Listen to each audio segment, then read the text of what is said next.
कसरी बयान गरौँ म तिम्रो सुन्दरताको। कहिले लाग्छ हिमालको हिउँ जस्तै उज्यालो सफा र मनमोहक छौ। कहिले लाग्छ झरनाको पानी जस्तै चञ्चल छौ तिमी। फेरि लाग्छ पहरामा फुलेको लाली गुराँस छौ तिमी। अमूल्य छौ तिमी सागरको मोती जस्तै। तिम्रा आँखाहरू रातको निलो आकाशमा चम्किरहेका ताराहरू जस्तै छन्। तिम्रो मन गङ्गाजल जस्तै पवित्र र निर्मल छ। देख्छ सुन्दरताले दिन प्रतिदिन रङ फेर्दैछ।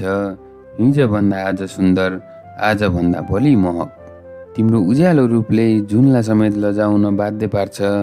तिम्रो मोहक चालले मयूरलाई समेत तिमी वरिपरि नाच्न आकर्षित गर्छ। कोमल तिम्रो मुस्कान, लजालु तिम्रो आँखा, कोइलीको जस्तो तिम्रो बाका। तिमी बिना बिहान अपुरो लाग्छ, तिमी बिना दिन अधुरो लाग्छ। किनभने तिमी नै त हौ मेरो जीवनको उज्यालो सूर्य। तिमी नै त हौ मेरो जीवनको उज्यालो सूर्य।